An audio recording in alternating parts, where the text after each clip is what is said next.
அனைவருக்கும் வணக்கம். தமிழ்நாட்டோட 14 கடலோர மாவட்டங்கள்லையும் கடற்கரையில் பல்வேறு திட்டங்கள் கொண்டு வந்துக்கினே இருக்காங்கன்றதை நம்ம தொடர்ந்து சொல்லின்னு இருக்கோம். மத்திய மாநில அரசுகள் சேர்ந்து பல திட்டங்களை கொண்டு வராங்க. இதில் அவங்களோட முதன்மையான நோக்கம் அப்படின்றது இந்த திட்டங்களை கொண்டு வர்றது அப்படின்றத விட ரொம்ப முக்கியமாக நம்ம பார்க்க வேண்டியது 2 மீனவ கிராமங்களுக்கு இடையில் இருக்கக்கூடிய பொது பயன்பாட்டு இடங்கள், கடற்கரையில் இருக்கக்கூடிய அந்த ஒட்டுமொத்த கடற்கரை புறம்போக்குகளையும் 2 மீனவர் கிராமங்களுக்கு காலங்காலமாக பாட்டம் முப்பாட்டம் காலம் தொட்டு மீனவ மக்கள் பயன்படுத்தி வரக்கூடிய அந்த பொது பயன்பாட்டு இடங்களை ஏதாவது ஒரு திட்டம் பெற சொல்லி எடுக்கணும் அப்படின்றதுக்காகவே மிக சிறப்பாக இந்த தடவை முழுக்க அதுக்கான வேலையை பார்த்துருக்காங்க. தமிழகத்தில் இருக்கக்கூடிய ஒட்டுமொத்த அதிகாரிகளும் முனைப்பா இந்த ஒரு பணியை தொடர்ந்து செஞ்சுன்னு இருக்காங்க. அந்த வகையில் இன்னைக்கு நம்ம இப்போ பார்க்க போகிறது ராமநாதபுரம் மாவட்டம் தனுஷ்கோடியில் 50 மெகாவாட் திறன் கொண்ட காற்றாலைகளை கடற்கரையில் அமைக்கிறாங்க. வழக்கமாக ஏற்கனவே நம்ம சொல்லியிருக்கோம், ராமநாதபுரம், திருநெல்வேலி, தூத்துக்குடி, கன்னியாகுமரி இந்த கடலோர மாவட்டங்களில் எங்கே பார்த்தாலும் இந்த கடல் காற்றாலைகளை அமைக்கிறது ஒரு திட்டம் இருக்குது. அதற்கான பணிகள் ஒரு பக்கம் ரொம்ப வேகமாக போகிறதையும் நமக்கு தெரியும். இந்த திட்டங்களை அமைக்கக்கூடிய இடங்களில் நம்ம சமுதாயத்தை சார்ந்த ஒரு சிலரையே கைக்குள்ளே போட்டுக்கின்னு தூத்துக்குடி போன்ற இடங்களில் எப்படியாவது இந்த காற்றாலையை உடனடியாக கொண்டு வரணும் என்ற வேலையை ஒரு பக்கம் பார்த்துக்கின்னு இருக்காங்க. அதே சமயம் அந்த திட்டத்துக்கெல்லாம் ஒரு முன்னோடியா, ஒரு முன்மாதிரியா இந்த தனுஷ்கோடியில் அமைக்கக்கூடிய இந்த 50 மெகாவாட்ன்றது ஒரு முன்னோடி திட்டமாக தான் கொண்டு வரதா சொல்றாங்க. நமக்கு என்ன பிரச்சனை அப்படின்னு பார்த்தீங்கன்னா, நம்ம தொடர்ந்து சொல்லின்னு இருக்கோம். தனுஷ்கோடியை பொறுத்த வரைக்கும் அந்த இடங்கள்ல ஒரு 6 மீனவ கிராமங்கள் கரை வலைப்பாடு இருக்கக்கூடிய கரை தொழில் செய்யக்கூடிய இடம். முழுக்க அந்த கரை தொழில் செய்யக்கூடிய அந்த 6 கிராம மக்கள் பயன்படுத்தக்கூடிய இடங்கள்ல இந்த காற்றாலையை நிறுவுறாங்க. அவங்க இதுக்காக விண்ணப்பத்தை போடும்போது பார்த்தீங்கன்னா, இந்த காற்றாலைகள் அமைக்கக்கூடிய இடத்தாலேயோ இந்த காற்றாலைகளாலேயோ மீனவ மக்களுக்கு எந்த விதமான பாதிப்பும் இல்லைன்னு சடங்குத்தனமா ஒரு பதிலை சொல்லிடுறாங்க. ஆனா நேரடியாக போய் பார்த்தீங்கன்னா கண்டிப்பா இப்ப அதுல இருக்கக்கூடிய படங்கள் எல்லாம் நம்ம பார்ப்போம். எந்த இடங்கள்ல அந்த காற்றாலைகள் அமைக்க போறாங்க, அந்த இடங்கள்ல நம்ம சமுதாயத்தை சார்ந்த மீனவர் மக்கள் அங்க எப்படி அந்த கரை தொழில் செய்யறாங்க.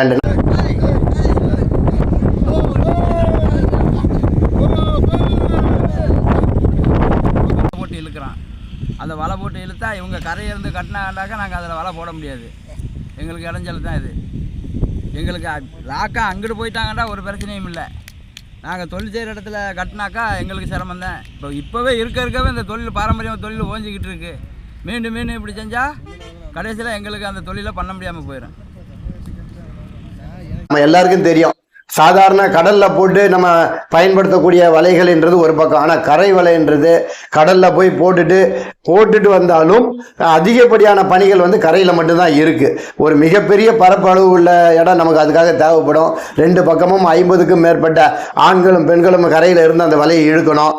ஒருவேளை அந்த வலைகள் பழுதுபட்டாச்சுன்னா மிகப்பெரிய கடற்பரப்பு தேவைப்படும்.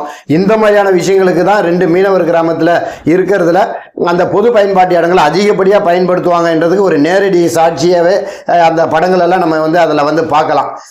நிலைமை இப்படி இருக்க துளி கூட கவலைப்படாமல் மீனவர்களுக்கு எந்த பாதிப்பும் இல்லைன்னு ஒரு பொய்யான தகவலை சொல்லி அதுக்கான அனுமதியை வாங்கி இப்போ உடனடியாக அதை அமைக்கிறதுக்கான ஒரு வேலை போகுது.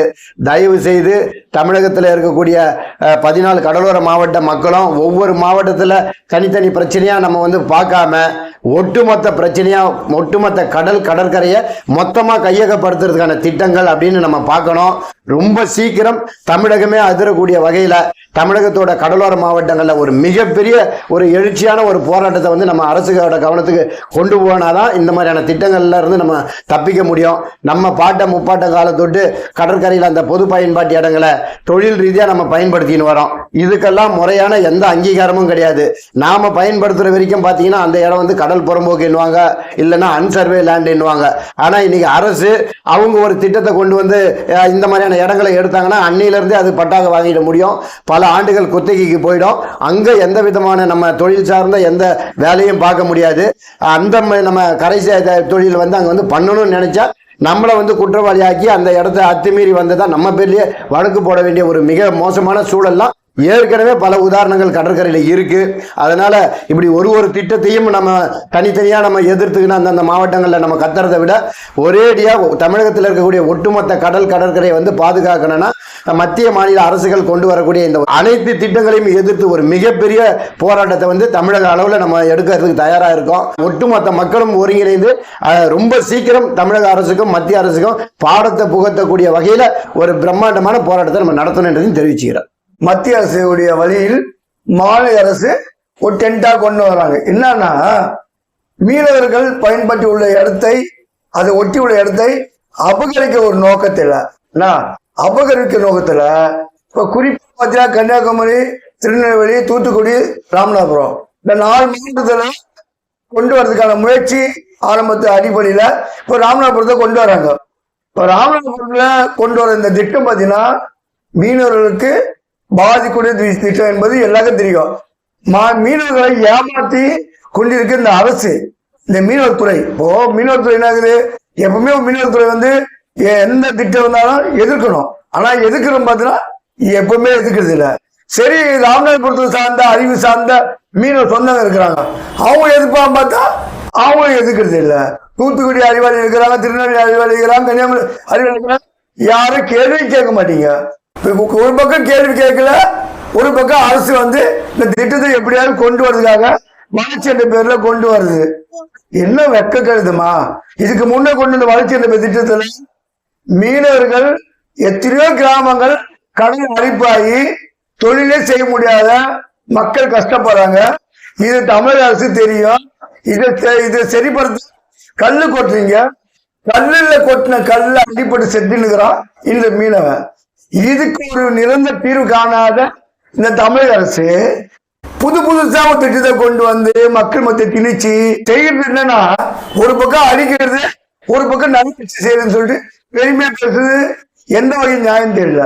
ஒரு பக்கம் வந்து நான் நல்லவன் சொல்லிட்டு மைக்கு பிடிச்சி ஊரா மாவட்டமா பேசிட்டு போறேன். ஒரு பக்கம் மீனவருக்கு எதிரான திட்டத்தை கடற்கரையில கொண்டு வந்து அழிக்க பாக்குற.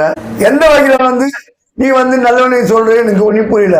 அப்போ அழிக்கிற நோக்கத்தில் தான் நல்லவன் தன்னை பதிவு பண்ணியா என்பது வெட்கக்கேடாகுது. வளர்ச்சி என்பது அந்த மக்களுக்கான வளர்ச்சியா இருக்கணும். இன்னைக்கு மீன்பிடி தொழில், அந்நிய செலவாணி, பாதுகாப்பு, மீன் உற்பத்தி, மக்கள் தேவையை பூர்த்தி செய்ய ஒரு மீனவனுக்கு நீ என்ன செய்யற? இப்ப தேவையில்லாத காற்றலை அவசியமா? தயவுசெய்து மீனவர்களே, மீனவ சொந்தங்களே, உங்களுக்கு ஒரு தெளிவுபடுத்துறோம். நீங்க ஒரு இடத்தை விட்டு கொடுத்தீங்கன்னா எல்லா இடமும் அரசு நம்மளை கையப்படுத்தும். ஒரு சிலர்களை மிரட்டி கையகப்படுத்தும், ஒரு சிலர் மேல கையை போட்டு கையகப்படுத்தும். நாம ஒன்னா இன்னும் இருக்கிறோம். இன்னைக்கு அரசை நம்பி இருந்தோம், அரசு நமக்கு எதிராக செய்ய நினைச்சோம். இன்னைக்கு அது அரசு நமக்கு எதிரான திட்டங்கள் கொண்டு வந்தா நம்ம ஒன்னா பெரிய அளவுக்கு போராட்டத்தை கொண்டு போகணும். ஏன்னா நீங்க ராமநாதபுரத்தை ஈஸியா கொண்டு வந்துட்டோம்னா அதை தூத்துக்குடி வருவான். தூத்துக்குடியில பாத்தீங்கன்னா பெரிய அறிவாளி, பெரிய எல்லாம் ஜீனஸ், பெரிய பேசுறவங்க பெரிய இதுதான். ஆனா மீனவர்கள் கைக்கூலியா வராதிங்க. அரசு கைக்கூலியா வந்து இந்த திட்டத்துக்கு ஆதரவாக செயல்படுறத நிறுத்துங்க. கடற்கரை மண்டல மேலாண்மை திட்ட வரைபடத்துல இதுக்கு தான் கடல்லையும் கடற்கரையிலையும் மீனவ மக்கள் வந்து எந்தெந்த விஷயத்துக்கு எதெல்லாம் பயன்படுத்துகிறாங்கன்றதை பதிய வைங்கன்ற முக்கியமான விஷயத்தை அதுக்கு தான் நம்ம சொல்ல வரோம். கடலில் இதெல்லாம் கரை தொழில் செய்கிற இடங்க, இதெல்லாம் இந்த மீன்பிடி பாடுகள் செய்யக்கூடிய இடங்கள்னு பதிய மட்டும் வச்சுருந்தாங்கன்னா இது போன்ற திட்டங்களை தொடக்கத்திலேயே தடுத்து இருக்க முடியும்ன்றது தான் நம்மளோட குற்றச்சாட்டு. இப்போவும் கடற்கரை மண்டல மேலாண்மை ஆணையம் வந்து முறையாக அனைத்து கடலோர மாவட்டங்களையும் இந்த மீன்பிடி பாடுகளை வந்து கண்டிப்பாக பதிய வைக்கணுன்ற ஒரு முக்கியமான விஷயத்தையும் நம்ம சொல்ல வேண்டிய கட்டாயத்தில் இருக்கோம். அதே போல் அந்த இடத்துல இந்த காற்றாலை வரக்கூடிய இடங்கள்ல பாத்தீங்கன்னா ஜெட்டி ஒன்று கடலுக்குள்ள போடுறாங்க. அங்க முதன்மையானது கரை தொழில் தான். கரை தொழில்ன்றதே தெரியும். ஒரு பெரிய ஸ்பேஸ்ல அந்த கரை வலையை விட்டுட்டு 2 பக்கமும் இருந்து இழுக்கக்கூடிய இடங்கள்ல எந்த புரிதலும் இல்லாம அவங்களோட தொழிலுக்கு இடையூறு செய்யற போல இந்த ஒரு ஜெட்டி ஒன்று போடுறதுக்கான வேலையை பண்ணிட்டு எந்த மீனவருக்கும் பாதிப்பு இல்லைன்ற ஒரு செய்தியை வந்து கொடுத்துருக்காங்கன்றது வெக்கக்கேடா இருக்கு. ஏற்கனவே தமிழகத்துல 1076 கிலோமீட்டர் நீளமுள்ள கடற்கரைன்னு சொல்றோம், நீளமுள்ள கடற்கரைன்னு சொல்றோம். ஆனா உண்மையிலே மத்திய மாநில அரசுகளோட தவறான கொள்கை முடிவுகளாலையும் தவறான வளர்ச்சி திட்டங்கள்னு கடற்கரையில கொண்டு வந்ததுனால நீள என்னமோ 1076 இருக்கு. இவங்க தப்பான முடிவுகள் எடுத்து தப்பான கட்டமைப்புகளை கடல்ல வந்ததுனால கடல்ல நம்ம மிகப்பெரிய கடற்கரை பரப்பை இந்த 1076 கிலோமீட்டர்லயும் கிலோமீட்டர் கணக்குல நம்ம பரப்பை இழந்தோம் என்றது மத்திய மாநில அரசுக்கு நம்ம தெரிய வச்சுக்கணும். இன்னைக்கு வந்து கரை தொழிலுக்கு கரையும் தேவை, கடலும் தேவை. ஆனா இன்னைக்கு வந்து கடலரிப்பு வந்து இயற்கையா கடலரிப்பு வந்தா ஓரிரு நாள்ல அது மறுபடியும் சமமாயிடும். நமக்கு அந்த இடம் எப்பவும் போல நமக்கு கிடைக்கும்ன்றது இயல்பான ஒரு விஷயம். ஆனா நீங்க தவறான கண்ணோட்டத்துல தவறான திட்டங்களை தவறான வழிகாட்டுதல்ல கடலுக்குள்ள நீங்க கொண்டாடுறதுனால முழுக்க இது எல்லாமே அந்த கிட்டத்தட்ட கிலோமீட்டர் கணக்குல வந்து நம்ம இன்னைக்கு கடற்கரையை வந்து ஏற்கனவே இழந்துட்டு இருக்கிறோம். இன்னும் மிச்சம் மீதி இருக்கக்கூடிய இடங்கள்ல எந்த மீனவனும் இதை பயன்படுத்தக்கூடாதுன்னு அடுத்தடுத்த திட்டங்களை வந்து கொண்டு வந்து அந்த ஆக்கிரமிப்பு கடலரிப்பை விட உங்களோட ஆக்கிரமிப்பு பெரிய வேதனையா இருக்குன்றத நம்ம இந்த நேரத்தில் தெரிவிச்சுக்கிறேன். நன்றி, வணக்கம்.